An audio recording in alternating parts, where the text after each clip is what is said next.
Hi everybody. We are living in the world, but we have to face a lot in order to survive. I want us to talk about this today, and that is the challenges that the young people are facing in the 21st century.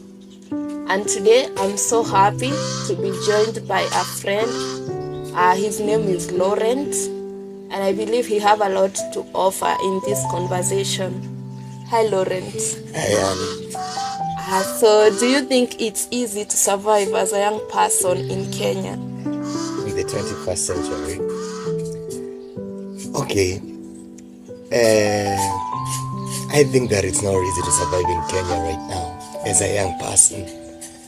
There are so many challenges and there are so many things from the government, from the to the business world. So many things, families that are really making it so hard for a young person to survive in Kenya. Kenya has become a very hard ground. It's not an easy thing to live in Kenya.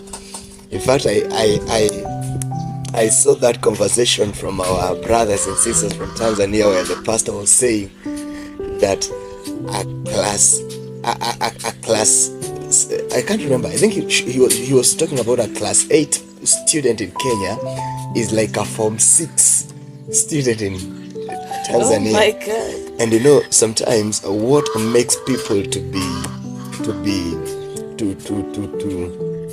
mature up, to go ahead in life, yani mentally, and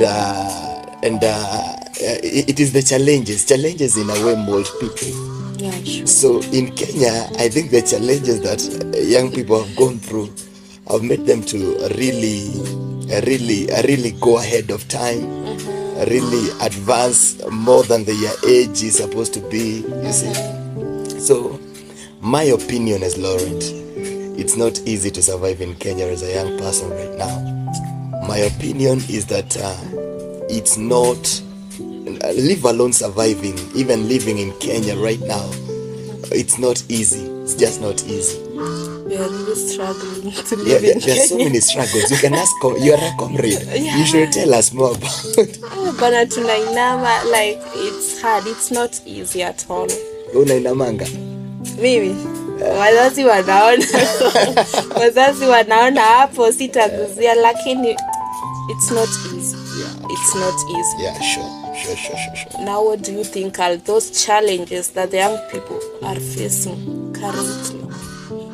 Because ni mingi, but kuna zenyewe saa hii zimekuwa hazikuwa kitambo, but now people are facing a lot. What do you think are the main ones nowadays? The main ones.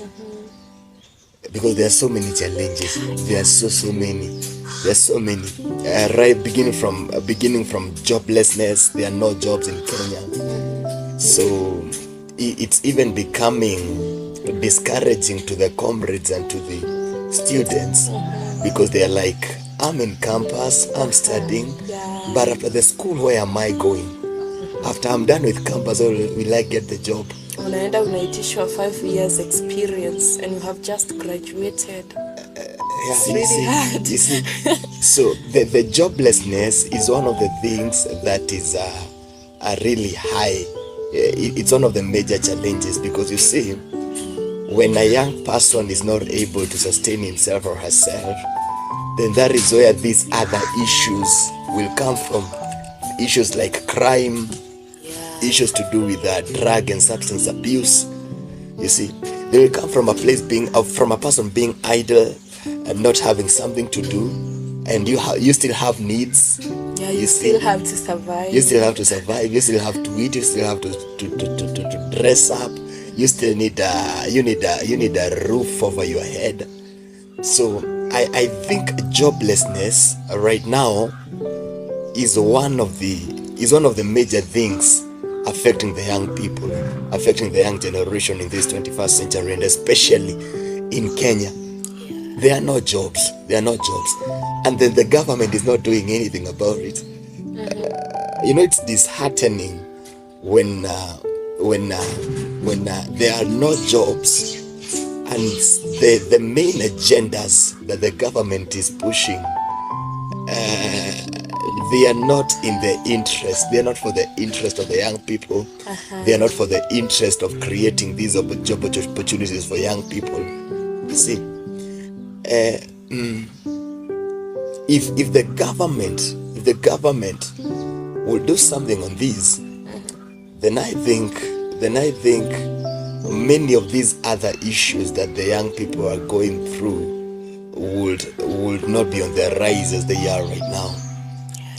We also have a challenge in the young people on identity. You know, we say that identity is one of the major things that really does a big part in shaping a person. If you do not know who you are, then you will not, then anything that, then you will settle for anything. It is identity that dictates your direction. When you know who you are, then you'll automatically know where you need to go. You see? Sure. And the identity issue is affecting even this thing we call them LGBTQs, everything. Oh, yeah, you see? Yeah, sure. Unapata mtu hajui they are in a state of confusion. Is it am I a lady? Should I date a guy? Should I date a fellow woman? Should I do what? Like, you don't know who you are at all. Yeah, true. An identity issue. So we need to come to a place where we will where the young people will be enlightened so much and taught so much on the identity issue. There's so much identity crisis. And you know, when you begin talking about identity and we decide to go back to the Bible, you will realize that man has been created to conform to a certain image. In Genesis, we see the Bible saying, God saying that let us create man according to our own image and according to our own likeness. But the young people don't understand that. They don't understand that they've been created in the image and in the likeness of God. Yeah? And I think this one is coming so much because of the way the young people have decided to really, they say that they never left God, they left church. Yeah, but I want to believe so that yeah, there is a lot of ungodliness in the young people, in the young generation. I'm not sure whether the young people still fear God. Do we still fear God? Well, I do. Okay. Let me just speak on my behalf. Yeah. I do. Yeah. Or we can say this: everyone fears God because you know even the devil fears God. Yeah, sure. Yeah, even the devil fears God. But do we really? Are we really in that? Not the fear of kuogopa, ile kuogopa ya venye sometimes tulikuwa tunaogopa kupigwa ama nini, but the fear of this is what God has said. And if I don't do according to what God has said, these are the repercussions. You see, this is what God instructs and demands from me and expects from me. You see, that's the kind of fear I'm talking about. The fear that is kind of related to reverence. Reverence is a language of honor. It's a language of honoring God. So, as a young generation, do we really honor God? Are we really in a place where we are honoring God the way He ought to be honored? So in Genesis, we see God, when He was creating the plants, He never just made the plants. But the scripture says that He spoke to the ground and He asked the ground to bring forth the plants. So the ground became the source of the plants, and the plants and the vegetations became the resource. So it goes this way. Anytime you disconnect the plant from the ground, what happens? It dries. The plant dries. When He wanted to create the fish and the water animals, the Bible says that He spoke to the waters and told the waters to bring forth the fish and those water animals, and they came forth. What happens when you remove a fish? Oh my God, it dies. It dies. So we see that in the creation, there is the resource and the source. The plant the plants are the resources, while the ground is the source of the plants, because it is the ground he spoke to, and the ground did what? Produced the plants. And when you disconnect the resource from the source, the resource is dying. What happens when God wanted to create man? He said that let us now create man in our own image and in our own likeness. So God became the source and man became what? The resource. So what will happen when you disconnect man from the source, which is God? You also die. Man will also die. Man will also die. I hope you are getting that. Can I show you something? When we are talking about death, man dying because of being disconnected from God, it is not there are three kinds of death. There are three kinds of death. The first death is the death where you die, we put you in a coffin and we bury you. That is the number one type of death. The number two kind of death, it is the death that Paul writes and says that every day I die to myself. I die to self.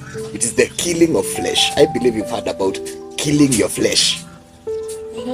And then the third death, it is the death where you die spiritually. Can I ask you a question? Okay, please. In Genesis 2, when God created Adam and Eve and then he placed them in the Garden of Eden, aliwaambia nini? Mkikula ile mti ya katikati nini ita happen? Mtakufa. Walikula? Walikufa? Hawakukufa mwili. Yeah, hawakukufa mwili. But there is that death that they died, and it is the spiritual death. Because God is not a liar. So if he had said that when you eat that fruit you will die, he meant that the death that you will die, it is not the physical death, but you will die a spiritual death. You will die a spiritual death. It is an spiritual death happens when you disconnect yourself from God. When you disconnect yourself from God. I believe that you know a little bit of history. I know you never did it. Did you do history? You know I did it, but I did from one to from two. Okay. You know this thing about archaeology. Archaeology is a study of, I think, discovering things. Fossils, nini. Yeah, fossils. Yeah, now discovering that all word those is things. familiar now. I know you know that many places in the Bible have been discovered. Yeah. I heard the other day that walipata kichwa ya Goliath. Skull ya Goliath. Yeah. You see, so everything in the Bible have been discovered. Every place, every location in the Bible. Ukiweza taka kwenda hiyo place leo unaweza pelekwa. Ukitaka kupelekwa Bethlehem utapelekwa, place Yesu alizaliwa utapelekwa, place Abraham alizikwa utapelekwa. All those things, they have been discovered. But there is no person that has ever discovered the place that was called Eden. A lie. Have you ever had a place called Eden? At Eden ishaikuwa discovered. Apana, what I have ever heard of ni the two rivers. Zilikuwa zinaitwa Hizo zenye hizo zenye zilikuwa kwa hiyo land. Kwa history ni kwa history ama hata ni siari, kuna mahali zina mention yangu. I don't know, I'm not sure of what I'm talking about here. I know but you're not sure. Your river, Euphrates and whatever. I don't remember the other one. Hizo. So, but Eden has never been discovered because Eden was not a physical place. Eden was in the presence of God. So what happened is, after they ate the fruit, God cast them out of the presence. I did not want this conversation to end up as a sermon, but it's the direction it's setting. We are gonna twist it in the few and go back to the challenges affecting the young people. But I believe we are learning. We are learning a lot. We are learning. So what happened is, when Adam sinned, God disconnected him from the presence. And when he was disconnected from the presence, that is when he began toiling. So because the curse was, you will toil, you will labor for you to have food on your food for yourself and for your family. Sijui the women na nyinyi sijui mnateseka design gani, hizo ni zenu. But yetu ni mbaya, yetu ni kuteseka, ile kuteseka anyway. Okay. God is merciful. But what I want to say is, one of the major things that is causing the young people to be in challenges and to go through all these stuffs, it is because this is a generation that has neglected God. This is a generation that has forsaken God. Wanasema you only live once. YOLO. You only live once. You see, it's a generation that has forsaken God, and they have forsaken church. And wao wanasema ati they never left godly church, waliacha. But you need to understand that even in the scripture, it is God who commands that do not forsake the gathering of saints. You see, so there is no way you can connect with the agendas, or you can disconnect yourself from the agendas of God and Yet still expect you are connected to him. Yet his agendas are not a concern to you. You get it? Yeah. So I want to believe if the young generation can still come back to the place of reconnecting with God, we will be in a safer place or in a safer state. Another major battle, very major in our generation. Inakaa kukuja na magnitude ingine kali. Yeah, because it's leading. I think in fact it's one of the leading battles. It's one of the leading challenge.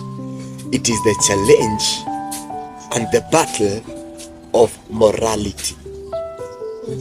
We are living in a generation that does not understand the language of morals.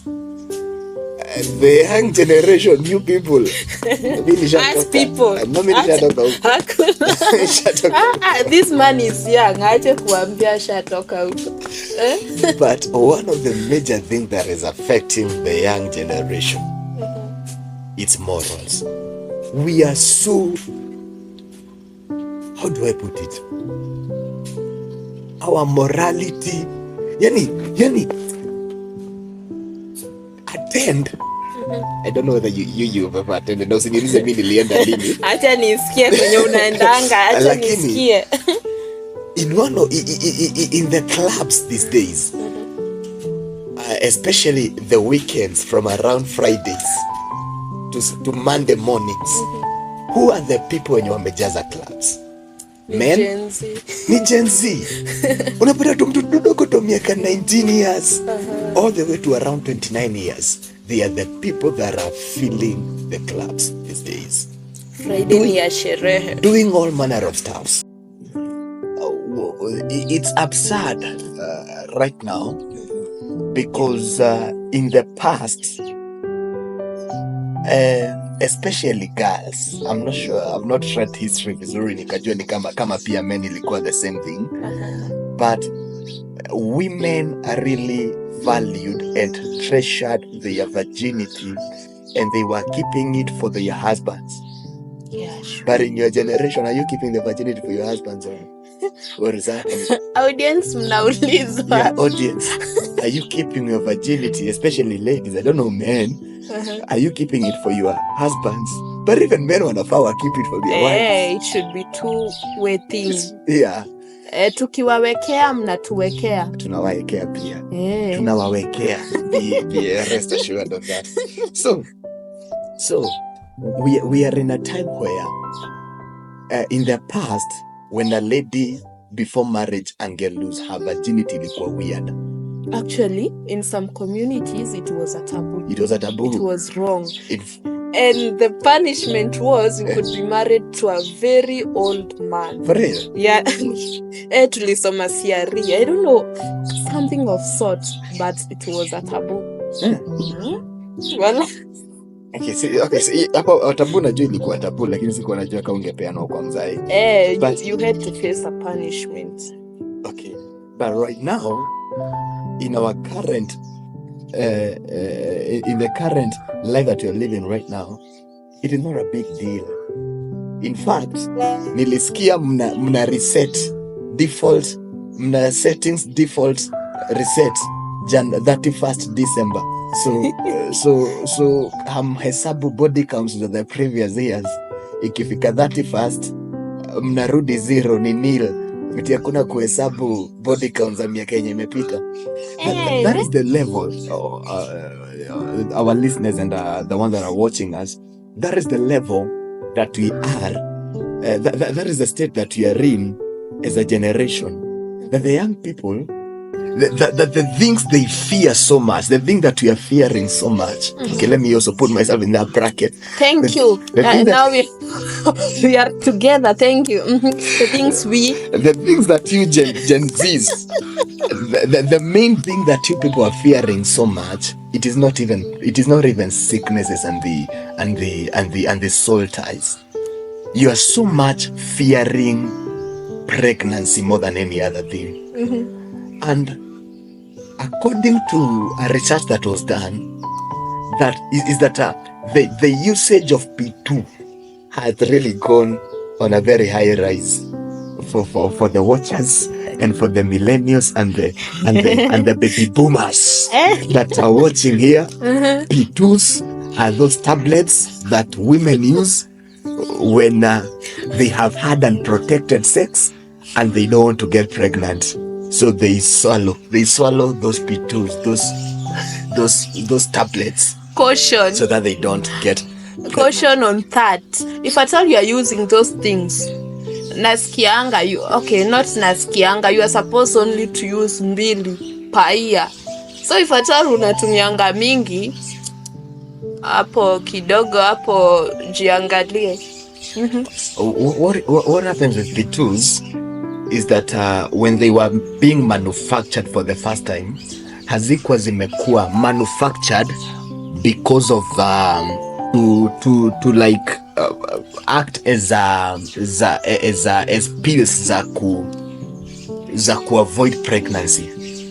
Hazikuwa zimetengenezwa as ati ndio ile time ume have unprotected sex, you can just be taking them when you not taking in ukisikia unaumwa kichwa. They were not manufactured for that usage ya kuitumia tu as a birth control pill. But the reason ya P2s kutengenezwa ilikuwa rape cases. Rape cases. That ile time umerepiwa na you are fearing that maybe you could conceive and you don't even know who raped you. That is when they were being used. They were made for that purpose. But now people they turned it, zikaanza kukua. You can even use them even once or twice in a week, every week. You see. Ukienda ukisikia sijui nini. Ukienda when it goes wrong, that is what you run for. That was not the purpose of P2s. Lakini na sasa kitu ingine ni zinakuanga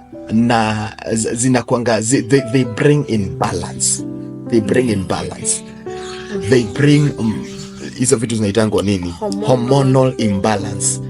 Na so I don't know where we are going as a generation, because now we are raising women that are so hormonal imbalanced. We might find ourselves marrying zombies in the future. Yeah. Ladies, let's take control. Like, let's just be conscious about anything that we are doing. Unasikia anasema sijui watakuwa wanawa zombies. Yeah. You people might become zombies. Because you're just there. And it's dangerous.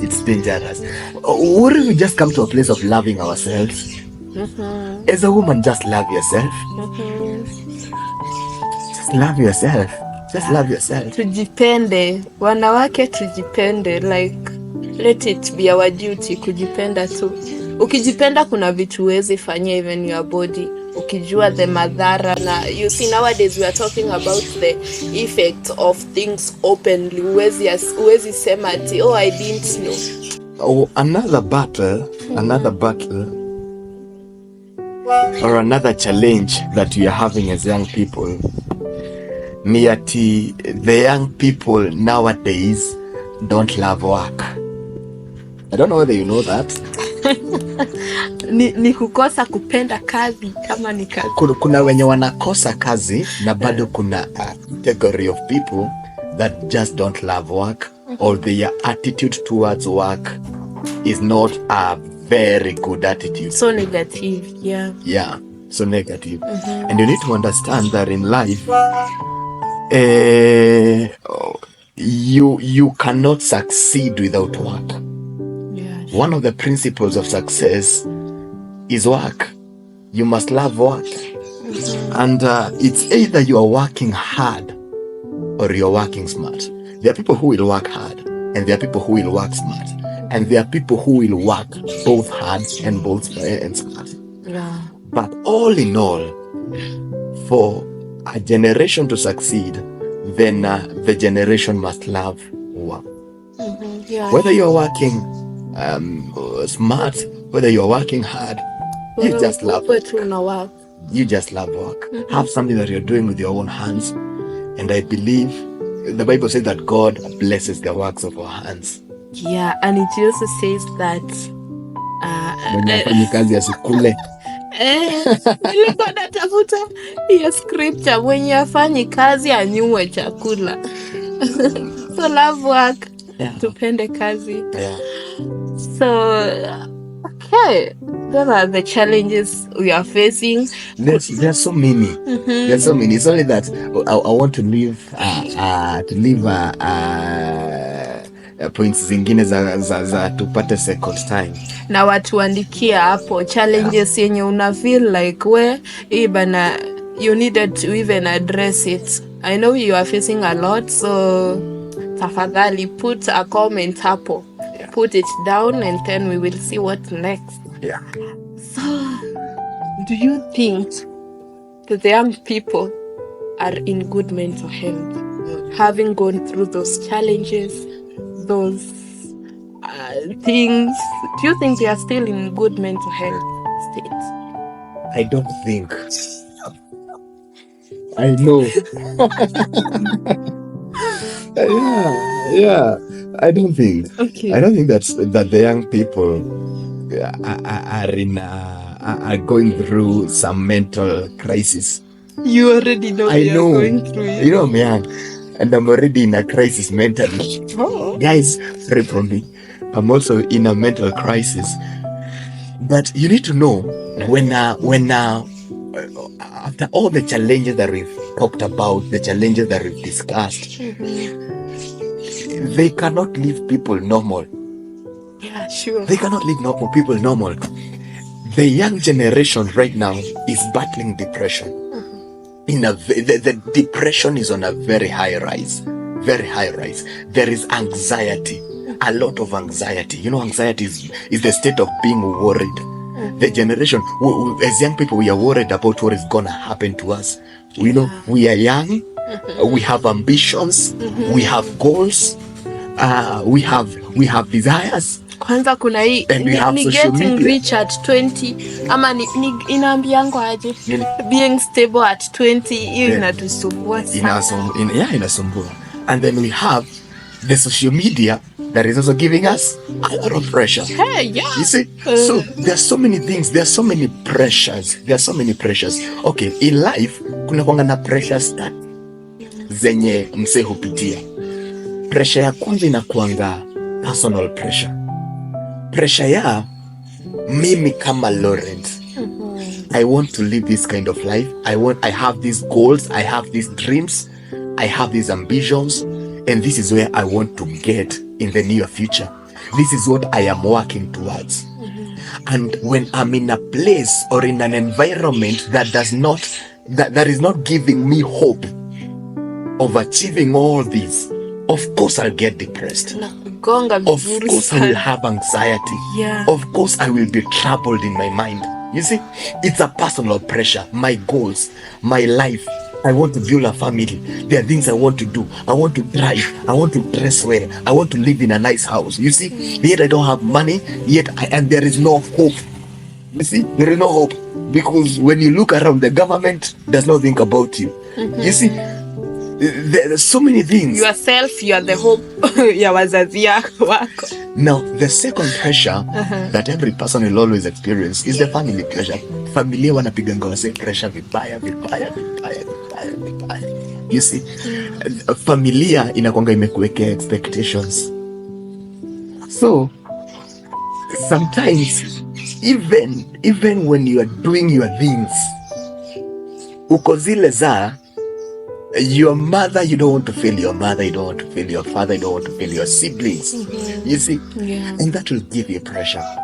It will give you pressure. And the Gen Zs, our parents and our families, mimi sipewi pressure, and to me myself, I'll be honest, hiyo hakuna mtu ananipea pressure kwa familia. They're just praying for me. But there are so many families where the young people are being given pressure in academics. If you don't pass in your academics, usirudi huko. Yani, this is all we have decided, we are giving you education, na but sasa you must pass. Na kama haupass, sisi hakuna kitu kingine tunaweza kusaidia nayo. You see, na maybe even masomo, it's not your thing. Yeah. And then also the family will pressure you as a young man to get married. Umefika 29, wamekwambia wewe sasa oa. As a lady umefika 27, wameanza kukuuliza bado uko hapa, hakuna mtu wa kukuzindikisha. Unaambiwa si hata uzae kama uolewi. But we are being given pressure by family in a way. The other pressure that, and this one hata si ya Gen Z pekee, it's a society pressure. Society pia inakuwa imetuwekea my expectations zingine noma sana. And if we are not careful, these pressures will put us in a state that is not so good. What do I mean? It will put us in that state of depression, that state of anxiety, that state of worry, that state of just being unwell and having just pressures and just being anxious. So as young people, we are not in a good mental state. We are not in a good mental state. Ifikia wazazi, ifikia serikali, ifikia nani mwingine? My neighbors, society. Yeah, ifikia society. We are not okay.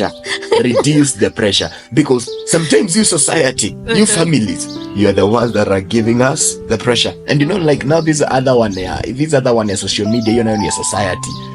Hiyo sasa nayo ni wewe mwenyewe as a person ufike to place na uache kupewa pressure na society na mambo za social media na Instagram, na ujijue. Yeah. Like ujue, this is me, this is what I'm capable of.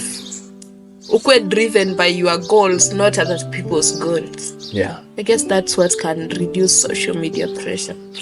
Sure. So Laurent, what's your take on this issue that the young people don't want to get married? Tuanze na wewe. Wewe unataka alafu tuende kwa nini wengine hawataki kama wewe? Okay, me myself, I love family. I'm a family person. I'm a family person, and I really desire to have my own family. Yeah, I am really passionate about the agenda of family. Lakini sasa ndoa nayo inaenda hivi na kwa ngumu kidogo, especially for young people. Because first we are looking at those battles and those challenges zenye tumeziongelelea. Are they allowing that young person to get married? First, hakuna pesa, hakuna kazi, kuna depression, kuna anxiety, kuna morality battle. So, do you think that young person anaweza kuwa na family in mind? Sure. I think it's not easy. Ni ngumu. And then you find kama bibi kulao kweli. Okay. Mtuambie hapo kuna mabibi na pia wasichana, tuambie kuna mabwana hapo. But tumefika place yenye family is no longer, and that is not the way it's supposed to be. Remember, God honors family. God honors family. And the idea of family, it's a God's idea. It is the idea of God that we get married. And that is why you see he's the one that pioneered. He only joined the first wedding in the Bible. The first marriage. I pronounce it. Ndo alimtafutia msichana. You see? So, family is an idea of God. But we are in a place where we don't want to get married. We don't want to get married because the young people don't want to get married because look, in campus, even unmarried get the benefits of the married. You people are getting married in there and parents hawajui that mjana wake anakuanga ameoleka campus. True or false? Yes, wanasaidiananga. But see, what is that? Unasikia hata your mindset alone. So we are in a place where like the young people wako zile za hata tusaidiane, we cut the costs. You see? So they start living together. But remember, that is not marriage. That is cohabiting. You're just cohabitating. You see?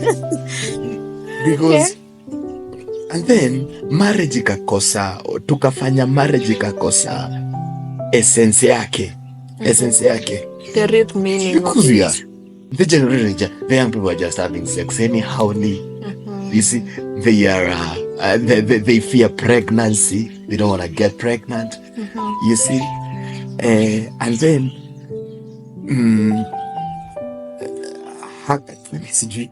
And then okay, I don't know. There are good marriages that we can look at, and we be inspired to get into marriages. Yeah, sure. But there are still a big number, not a small number, a good number. Marriages you look at, I'm happy that I'm not the one who has said unasema we, because mngeni judge. Kwanza ninajua wengine wenu, I know you, mngeni judge. But ni yeye amesema away.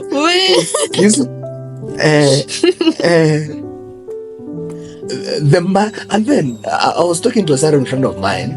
Nikamwambia mimi naangalia marriages these days. Like I've watched marriages that have happened. We are in 2025. I have watched certain marriages that happened, that began maybe around year 2017 till around now 2025. That is around 8 years. And most of those marriages, like over 60, around 70% of those marriages are no longer existing. Waliachana. And these are I'm in church. And these are marriages that the weddings happened in churches. They were joined together. They wakavaa pete. Wakalia wakipromisiananga till death do us apart. And right now they are no longer together. The young generation, we are people, we are critical thinkers. We really love thinking and looking at that side of the coin. So kuna venye unaangalia hizi marriages unakuwa zile za, if these ones are not working, what is the guarantee that mine will work? You see? And then we need to redefine the essence of marriage. Why do we get married? Why should we get married? Because some of the young people, most of the young people, because nikisema all of us young people, mimi ninaelewa essence ya marriage. So most of the young people hawaelewi why God wants us to get married. Hawaelewi the essence of marriage. Na hawaelewi that family is like the basic unit even in a nation. A nation can never thrive without families. The church can never thrive without families. A family is so important. It's so important. A family is so important that even for the continuity of generations, families must exist. But right now, many people just want to, even if wakifika place, especially women, wako ile place ya stage ya, mimi sasa nataka marriage, nataka mtoto na career na pesa zangu. That sounds like you. Sijasema guys, I said no one. I said no one. I said no one, but sita comment hapo mimi. But it's the truth. It's the truth. Women want money. They want to build their careers. They want to build their finances. And they want to have children. Na sasa hapo kwa marriage wana draw the line. In fact, a relationship these days tuko zile za we can date, we can do all things, but when it comes to marriage, that is how we are drawing the line. Hatutaki marriage. Tunataka benefits za marriage kama watoto, because unaona the women wanataka watoto lakini hawataki marriage. They don't want a man. Even the men, they want children, but they don't also want to get married. Mi niko na rafiki, I know you are watching, and now the guy is like atapata mtoto na mtu with full agreement that yeye ndo ata raise the kid because he don't want to get married.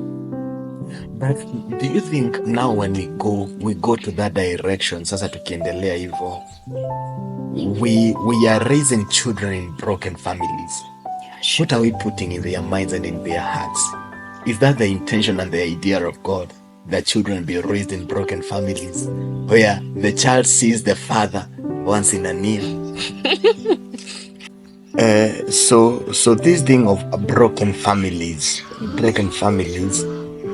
it's a really it really affects the children in a bigger way than the way it affects the parents. Okay. Because now this is where we are, these issues of raising imbalanced children come from.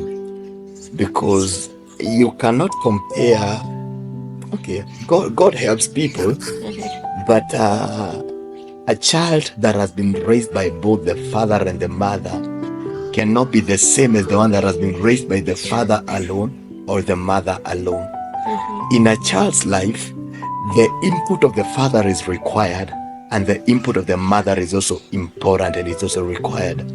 But now, when we come to the place of saying that we want to just have children, but we don't want to live together, we don't want to remain married, then the children are getting more affected than the way the parents will get affected. That is where you'll find big boys.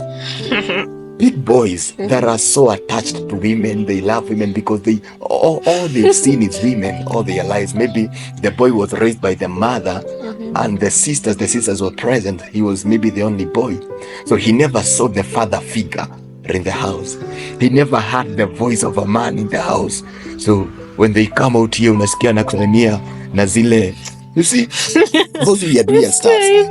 You find some men even behaving and dressing like women. You see, loving the stuffs of women more than the way they love the stuff of men. You see, loving the company of women more than the way they love the company of men. Just because what they grew up seeing is, what you grow up seeing, what you consistently see has the power to shape you. So if all your life you've constantly seen women, then what you've seen will shape you in a way. Same thing with girls. You find that a girl was raised by by the father and the brothers were present. Maybe you see the mother was absent, so there was no one to instill the values of a woman to this girl. Huyo ni Morio. Hizi unapata tu madem fulani wana behave kama Morio. Yaani unapata tu na kidem kinaweza kupiga na wewe ni mwanaume. Yaani unapata you are a man but you're being bullied by a girl. You see, it's not even if we don't wanna let separation or raising the children separately be the last thing. Be the last thing. Even in the mind of a person. Unafaa kufikiria yes, the last. Yeah. I think that thing, broken families is also affecting the view of Gen Z. Kutaka kukosa kuolewa, because maybe they might see, kumbe nilireziwa na mzae pekee, I can also raise my son or my daughter. Yeah. Kumbe nilireziwa na madhe pekee, so I can also do it as a woman, you see? Yeah. I think it's also playing a great role.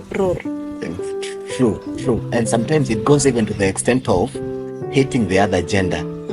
Maybe you be like you're a girl that was raised by a single mom, and because of knowing how things transversed, ndio ikafika mahali ati sasa ati now the mother, your mom raised you alone, you develop hatred towards the other gender. Ukwange tu zile wanaume wote ni ile mnyama. You see that animal? You see, you don't want to say it. because they are not. If nikuwa hiyo mnyama, let that man himself be that mnyama. But don't say all men. Don't say all men that are that animal. So let's have the future in mind. Let's have the next generation in mind. Because after all, there is a generation that is coming after us. And a generation has a way of taking up what their fathers or what the people that are living after them left. There is just a way we pick up from where the next generation left. Yeah, unasikia mtu akisema hata mzae hata mzae. Haven't you heard? Ujisikia these guys that take this thing as an excuse. Ati aguka, so they want to have many girlfriends. So wako zile za, hey, hata guka yangu alikuwa na mabibi 10. By the way, my great grandfather, yours now. Now you are telling us. Alikuwa na 12. Lakini mimi nimekataa hiyo maneno. Alikuwa na 12. Alikuwa na 12 wives. Yeah, 12 wives. I guess wives were also part of riches kitambo. Yeah. Ukiwa na wengi wewe. Si ukiwa na wengi, ukiwa na pesa ndo ungepata wengi. Juu that time dowry ilikuwa so essential. Yeah, paying the dowry. If you could afford another one, you are allowed. The issue was about affording. It was not about many things. Can you afford another one? In fact, if you could afford another wife, and that wife doesn't want to get married to you, uende tu kwa baba yake upeleke tu hizo mang'ombe, ungepatiwa tu. Uende tu na yeye. So the money talked. Money ilianza kuongea kitambo. Ni money ama ni mali? In fact, since the days of the Bible, even the Bible says that money is a defense. Yeah. Money is a defense. And then the Bible says also, money answereth all things. So it answers all questions. Ukiwa nazo unauliza hivi nakwambia do this. Yeah. Do that. And our pastor tells us that if there is a question you have and you cannot be able to answer it, it's because you don't have money. Hello, viewers, is this true? Yeah, it's not. Is it true? Yeah. For real? If you have a question that you cannot be able to answer, then definitely it's because you don't have money. Okay, so money talks. So about the issue of marriage, wadau, turudi muowe na muoleke. Na muowe mmoja. Muowe mmoja na muowe opposite gender. If you are a man, don't marry a man or don't get married to a man. If you are a woman, marry a man and don't get married to a man and don't get married to a woman. I believe the message is hope. Yeah. Get married and get married to the opposite gender. Get married to one wife. Isipokuwa kwenye dini Hapana.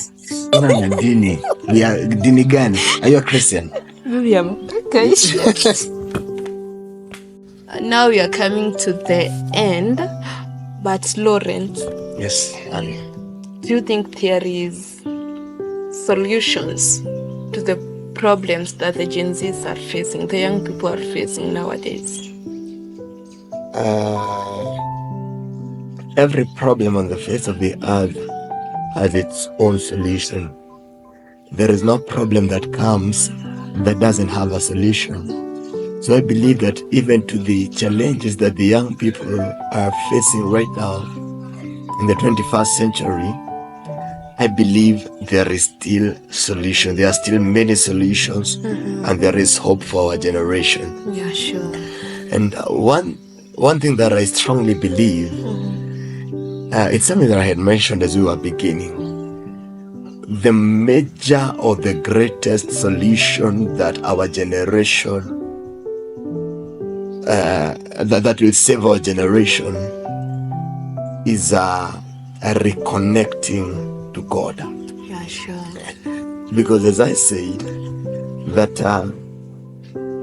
when you disconnect man from God, then man automatically begins to die.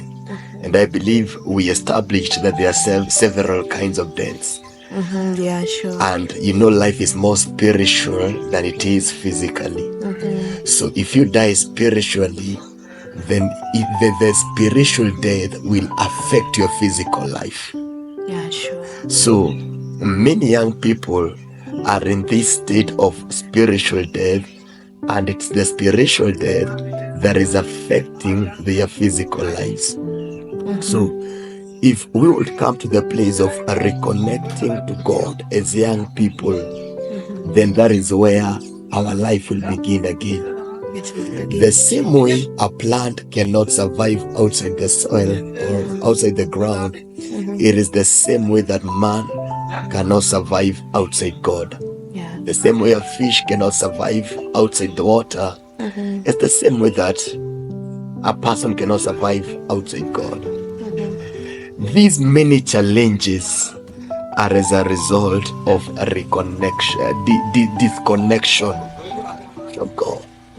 So if we will connect back to God, if we will connect back to our source, then we will live again. Yeah, sure. And all these things that are affecting us will no longer affect us. Yeah, sure. Because for them that are in Christ Jesus, then all they have their guaranteed victory. But now coming from God, I know God is supreme and He has the supreme solution. Yeah, sure. But even our government has a role to play, a very big role, and that is why the Bible says in Romans, that it is God who has set up the people in authority. It is God who has placed them there. And God does not place people in authority so that they can enjoy authority. It is not for enjoying, and it is not for personal benefits and personal gains. But the reason God exalts people into the places of leadership and authority, it is so that they can have the issues of the people He is leading in their hearts. So it is our government and the people in leadership have a responsibility, have a task, have a mandate in ensuring that some of these small crises affecting the young people, like joblessness, they come to an end. Because as a nation, we are a rich nation. It's only that we have corrupt leaders. We have resources. We have everything that we require. If our country would be run well by diligent men and honest men and men that are not corrupt, then most of these small issues of joblessness and financial crisis, financial instability, high economy, high cost of living, they would go down. Sure. They would go down. So, to the people in government, just have us in heart. Just have us in heart. And God has placed you there for us.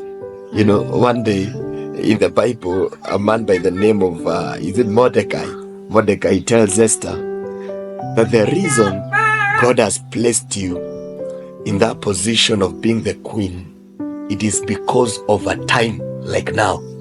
Because at that time the Jews were in a crisis. They were to be killed. They were to be killed. So our leaders, God has placed you there for a time like now. Yeah, sure. And in time to come, you are not answerable to us. You are answerable to God. Yeah, sure. You are answerable to God. Because it's God who puts up people into places of authority and leadership. Sure. We might have voted you in, But God knew that you are to be the people in leadership. So you're not just feeling us, you're also feeling God. You're also feeling God. To the society, let's keep on empowering young people. Let's keep on inspiring young people, motivating young people. And by doing so, we will be securing their futures. Let's secure our generation. To the church, let's keep on preaching the gospel to the young people, because we see that the major solution to the young people is God. Sure. And the church has a responsibility to keep on directing us as young people to God, to keep on connecting and reconnecting us anytime we disconnect. To keep on reconnecting and to keep on connecting and reconnecting us to God as many times as you can. As far as we have moved out of, we have disconnected ourselves. It is the responsibility of the church to keep on reconnecting us to God. And by doing so, I believe that we will be securing a generation. We'll be securing a generation. And then something else in the past, in those ancient days, those old days, I used to hear that a child never belonged to the parent. A child was a responsibility of the society. These days, you will watch another person's son waste his life, waste her life. But if we can go back to that place of taking children as our responsibility, not as a family's responsibility, but ikwe ni responsibility ya society. Basi tutakuwa tukisaidia society in a big way, na tukisaidia generation in a big way. Najaribu kusema nini? Ati ukiwa in a place yenye unaweza kusaidia a young person, wewe msaidie tu kani wako. Ukiwa in a place yenye unaweza kuguide a young person, wewe mguide tu kani sana yako ama daughter yako. Venye uwezi taka sana madota yako akuwe wasted ama akuwe in a bad state, usitaki hata wa mwingine akuwe the same. Let us be our brother's keeper. Let us raise and build the generation together, because if a generation is wasted, then you never know. You might save a young person today, and then that person you have saved is the one that will save your children tomorrow. So let's be responsible people of the society, and by doing so, we will secure a generation. I believe today we have covered a lot, and we have a room for you to be part of us. Unaweza weka hapo comments what you feel about today's topic, and maybe you can also advise someone in the comment section. Shout out to Laurent. Thank you so much for coming. Thank you so much for discussing with us about these challenges openly, and I believe you will be coming again and again. Definitely. Yeah, sure. So as a young person, ukiwa hapo nje and you are facing a lot, know that it's not that you are out of place. Hizo ni vitu ziko, but try hard, work smart, work hard, na tutaenda mahali. So stay bold, keep becoming, and don't forget to subscribe. Press the notification bell so that unajua tukiweka kakitu hapo. Yeah, thank you so much.